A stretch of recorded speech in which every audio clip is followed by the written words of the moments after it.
그가 나가자 크루아드 콜바에서부터 따라와 기다리고 있었던 듯한 몇 명의 아이들이 그에게 돌을 던졌다. 그는 버럭 화를 내며 뒤돌아서 지팡이로 아이들에게 겁을 주었다. 아이들은 새떼가 날아가듯 뿔뿔이 흩어졌다. 그는 교도소 앞을 지나갔다. 문에는 쇠사슬에 달린 종이 늘어져 있었다. 그는 종을 쳤다. 창구가 열렸다. 간수님, 그는 공손히 모자를 벗으며 말했다. 안에서 대답이 들려왔다. 교도소는 여관이 아니야. 체포되어 오면 문을 열어주지. 창구는 도로 닫혔다. 사나이는 좁은 골목으로 들어섰다. 그곳에는 정원이 많이 있었다. 그 중에는 생울타리만으로 둘러싸인 집도 있어서 골목길이 밝고 상쾌한 기분을 주었다. 이 정원과 생울타리 사이로 창문에 불빛이 비치는 조그만 2층 집이 보였다. 그는 선술집에서 그랬던 것처럼 이 창문으로 안을 들여다보았다. 그것은 석회로 하얗게 칠한 커다란 방이었다. 거기에는 고운 천을 씌운 침대와 요람, 그리고 몇 개의 나무 의자가 있었고 벽에는 쌍연발 총 한 자루가 걸려 있었다. 방 한가운데에 있는 식탁에는 식사가 준비되어 있었다. 구리로 만든 램프가 소박한 흰색 무명 테이블볼을 비추고 주석으로 된 주전자에는 포도주가 가득 채워져 있었다. 자주색 수프 그릇에는 김이 모락모락 피어오르고 있었다. 이 테이블에서는 40살 정도 된 쾌활하고 명랑한 얼굴을 한 사나이가 조그만 사내 아이를 무릎에 올려놓고 있었다. 그 옆에는 젊은 여인이 또 하나의 아이에게 젖을 먹이고 있었다. 아버지도 웃고 아이도 웃고 있었으며 어머니는 미소를 짓고 있었다. 사나이는 이 즐겁고 화목한 광경을 바라보며 한참 동안 넋을 잃었다. 그는 무엇을 생각하고 있었을까? 그것을 알 수 있는 사람은 오직 그 사나이뿐일 것이다. 아마도 그는 이 즐거운 가정만은 친절하게 대해줄 것이라고, 이처럼 행복이 넘치는 가정이라면 조금쯤은 동정을 베풀어 줄 것이라고 생각했을 것이다. 사나이는 살며시 창문을 두드렸다. 집안에까지 그 소리가 들리지 않은 모양이었다. 그는 다시 창문을 두드렸다. 여자가 이렇게 말하는 소리가 들렸다. 여보, 누가 온 모양이에요. 아니야. 그는 세 번째로 창문을 두드렸다. 남편이 일어서서 램프를 들고 와 문을 열었다. 남편은 절반은 농부 같고 절반은 기술자 같은 느낌의 키가 큰 사나이였다. 그는 왼쪽 어깨까지 올라오는 넓은 가죽 앞치마를 걸치고 있었다. 그리고 벨트를 둘러 주머니처럼 만든 곳에 망치와 빨간 손수건, 화약통 등 여러 가지를 불룩하게 넣고 있었다. 그는 머리를 뒤로 젖히고 있었다. 셔츠 깃을 활짝 펴서 뒤로 넘겨 실팍한 하얀 목이 드러났다.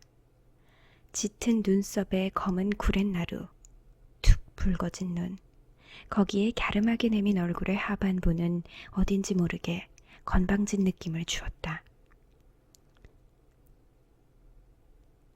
당신은 누구요? 저는 푸이 무아송에서 온 사람입니다. 하루 종일 120리나 걸었어요. 어떻게 안 될까요? 돈은 드리겠습니다. 돈을 내겠다면 숙박을 거절하진 않겠소. 하지만 어째서 여관에 가지 않았소? 여관이 10,000원이었어요. 그럴 리가 있나? 요즘은 한가할 텐데 라바르네 여관에도 가보았어? 네. 그랬더니 사나이는 주저하며 대답했다. 왜 그러는지 몰라도 거절당했습니다. 그럼 샤프거리의 여관에도 가보았어? 그는 더욱 당황하여 떨리는 목소리로 말했다. 거기서도 받아주지 않았습니다. 주인의 얼굴에는 경계하는 빛이 역력했다. 그는 이 낯선 사나이를 머리에서 발끝까지 훑어보더니 갑자기 몸을 부르르 떨며 외쳤다. 당신은 바로 그 사람이 아니요. 그는 이 사나이를 다시 한번 흘낏 보더니 서너 걸음 뒤로 물러섰다. 그리고 램프를 테이블에 놓고 벽에서 총을 내렸다.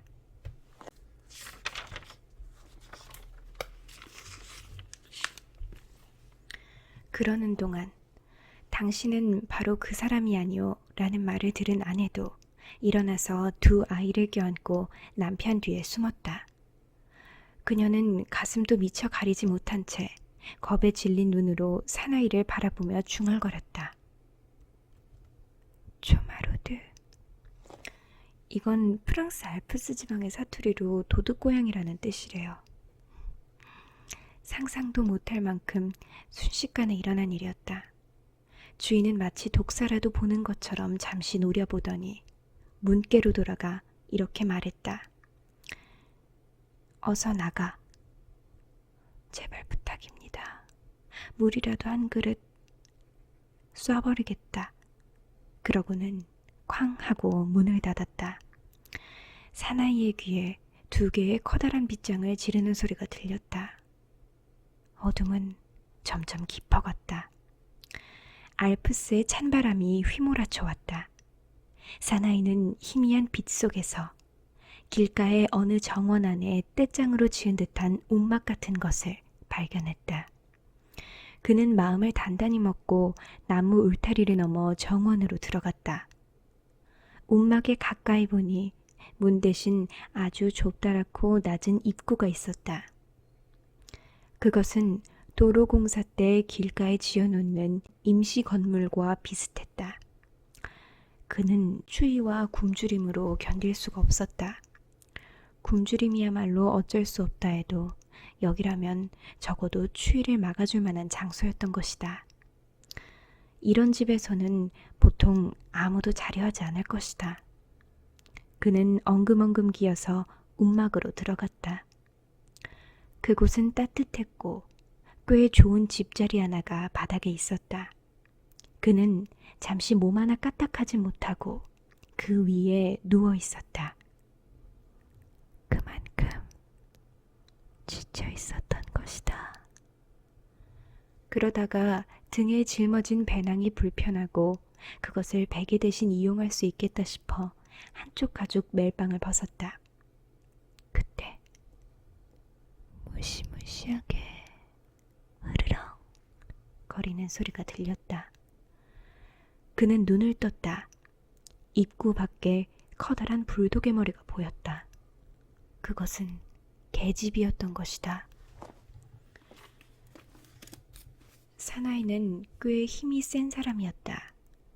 그는 지팡이를 무기로 삼고 배낭을 방패로 삼아 가까스로 계집을 빠져나왔다. 그러나 해진 옷은 더욱 찢어지고 말았다. 그는 정원에서도 나올 수밖에 없었다. 개가 쫓아오지 못하도록 지팡이를 휘두르며 뒷걸음질 쳤다. 간신히 나무 울타리를 넘었다. 그는 외로운 혼잣몸으로 집도 없고 지붕도 없으며 몸 하나 가릴 곳도 없이 지프로 된 잠자리와 계집에서마저 쫓겨났던 것이다. 거리에 나오자 그는 돌 위에 앉았다기보다 쓰러져 버렸다. 그곳을 지나가는 사람이 있었다면 그가 나는 개만도 못하다 라고 외치는 소리를 들었을 것이다. 얼마 후 그는 다시 일어나 또 걷기 시작했다. 나무 그늘이나 집갈이라도 찾아 거기에서 몸을 쉴까 생각하고 시내에서 벗어났다. 그는 머리를 푹 숙인 채 잠시 걸었다.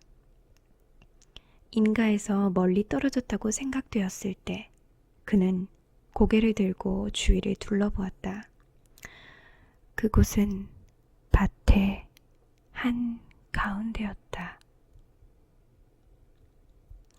그의 앞에는 밑동을 바짝 베어버린 그루터기로 덮인 낮은 언덕이 있었다. 추수를 하고 난 뒤여서 마치 빡빡 깎은 머리처럼 보였다. 지평선은 캄캄해져 있었다.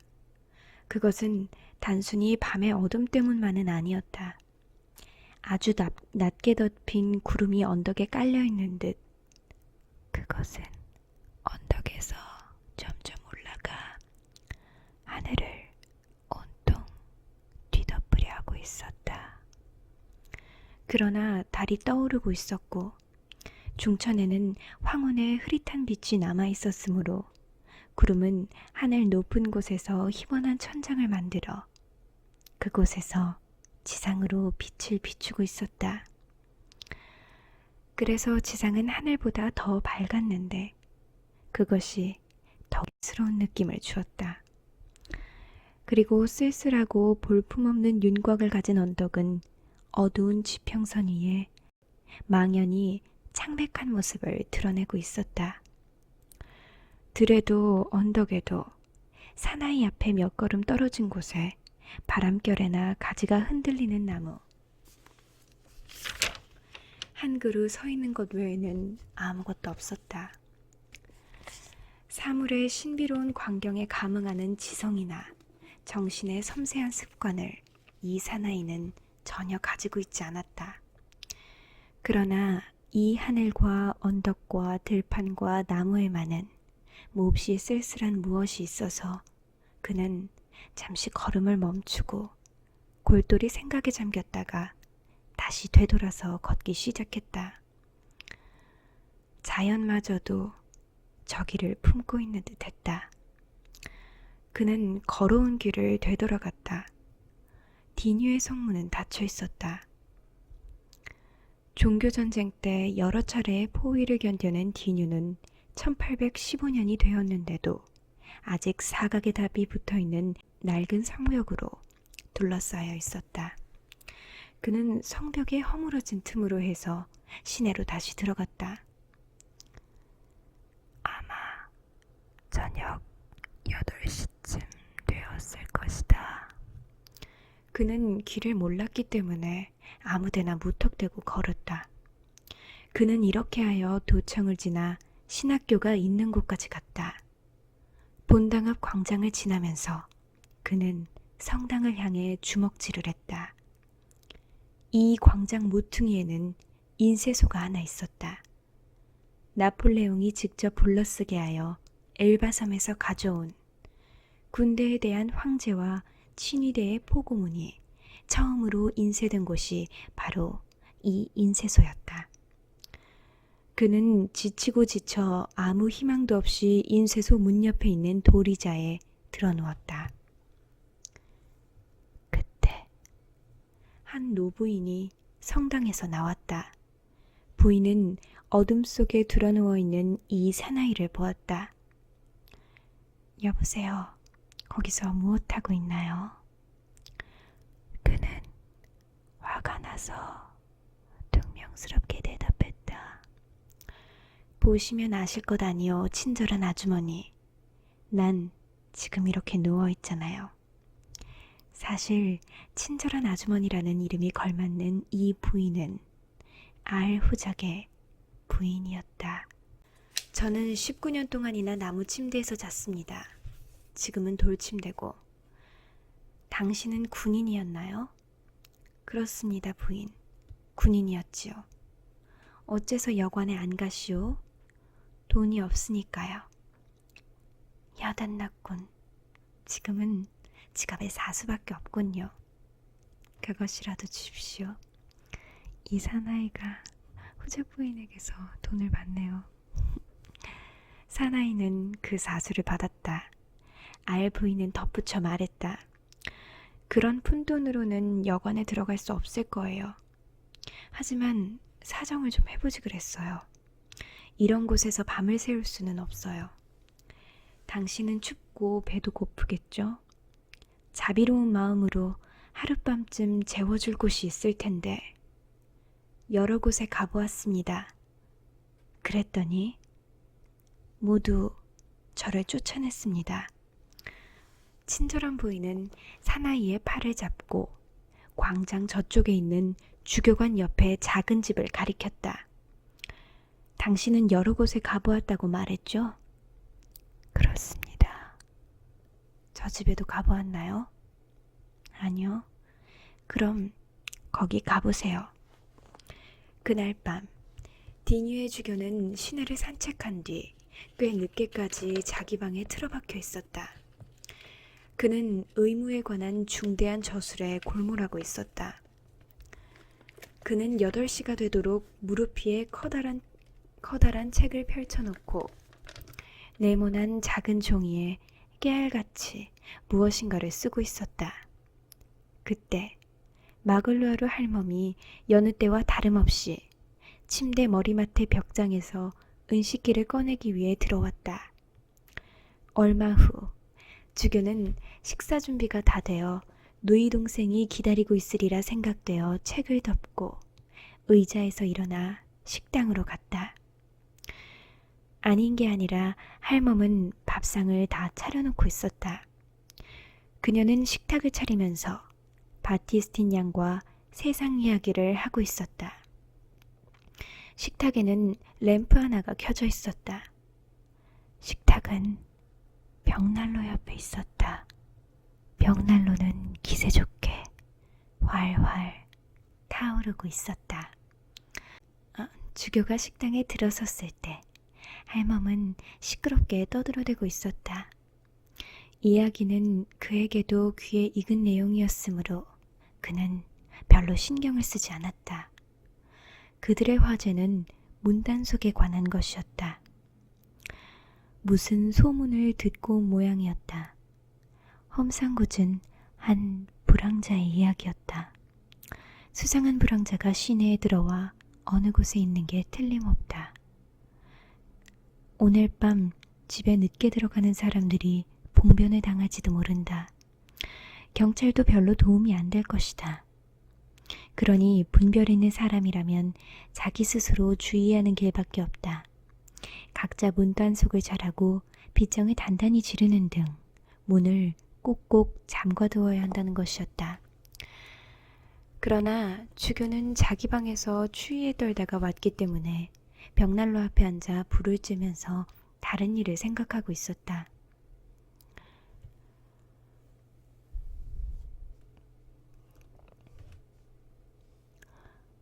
그는 마글루아르 할멈이 강조한 말에 대해 전혀 반응을 보이지 않았다. 그러자 바티스틴 양이 할멈의 비위도 맞춰주면서 오빠도 알아듣게 하려고 조심스레 입을 열었다. 그러고는 의자를 반쯤 돌려 두 손을 무릎 위에 놓고서 친절하고 명랑한 얼굴로 할멈을 쳐다보았다. 그러자 마글루아르 할멈은 다시 그 사나이의 이야기를 되풀이했다. 그 사나이는 인상이 아주 험악하고 지금 시내에 들어와 있는 것 같다. 또 해질 무렵까지 거리를 방황하는 것을 사람들이 보았다. 라고 자기도 모르는 사이에 약간 과장하면서 말했다. 주교가 정색을 하고 묻자 마글루아르 할멈은 신이 났다. 그녀는 주교도 경계하는 마음이 전혀 없는 것은 아니구나 라고 생각했다.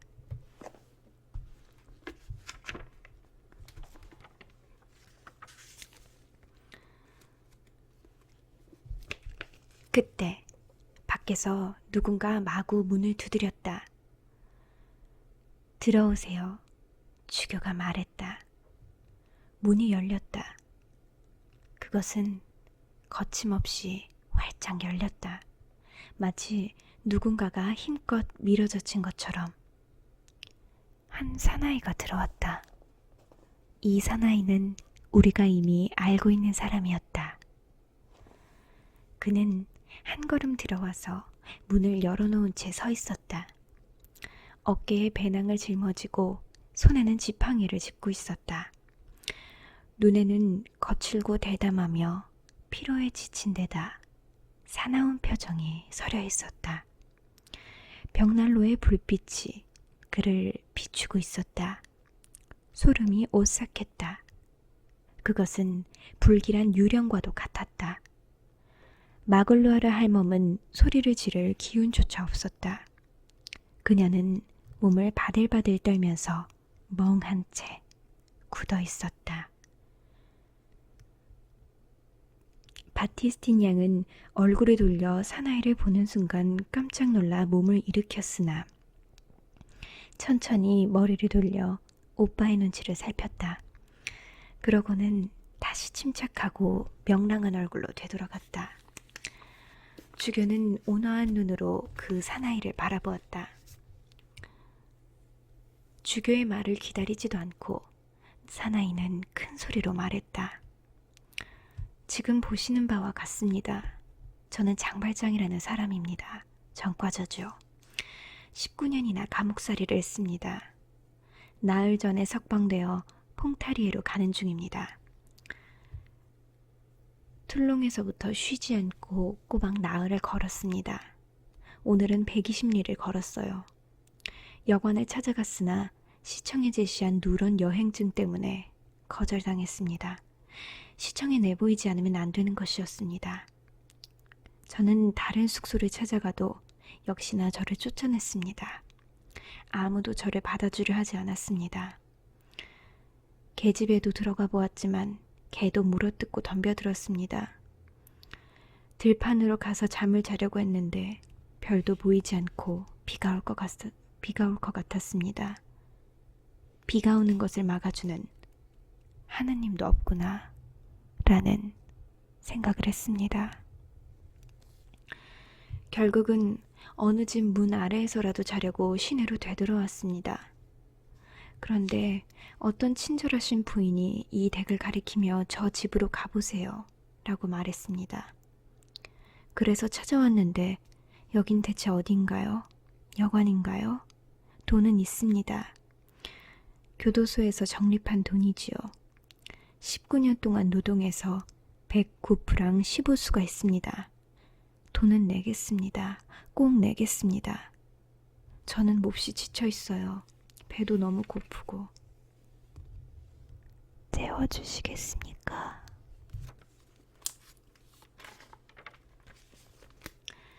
할멈, 한 사람 먹의 식사를 더 준비해요. 사나이는 서너 걸음 와서 식탁의 램프 가까이에 섰다. 그러고는 영문을 알 수 없다는 듯이 말했다. 저는 전과자예요. 감옥에서 나온 사람이란 말입니다. 그는 호주머니에서 누런빛의 커다란 종이 한 장을 꺼내 주교에게 펼쳐보았다. 이것이 제 여행증입니다. 이것 때문에 어딜 가도 쫓겨나요. 읽어보시겠습니까? 저도 읽을 줄 압니다. 감옥에서 배웠죠. 이것 보세요. 여행증에는 이렇게 적혀 있군요. 장발장, 석방된 유형수, 가택침입과 절도로 5년, 탈옥 미수 4번으로 14년, 극히 위험인물임. 이렇습니다. 누구나 저를 막무가내로 쫓아냈어요.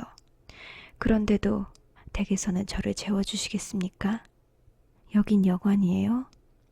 먹을 것을 주고 잠자리를 마련해 주시겠습니까? 마구간이라도 있단 말입니까? 할멈, 침실의 침대에 흰 시트를 깔아놓아요. 두 여인이 얼마나 잘 순종하는지는 이미 설명한 바와 같다. 주교는 사나이 쪽으로 돌아앉았다. 자, 불을 쬐세요. 곧 저녁 식사가 준비될 것이요. 그리고 당신이 식사하는 동안 잠자리도 준비될 것이요. 그제야 사나이는 안도의 숨을 내쉴 수 있었다. 그때까지 어둡고 딱딱했던 그의 표정에 놀라움과 의구심과 기쁨이 뒤섞여 이상한 표정이 되었다.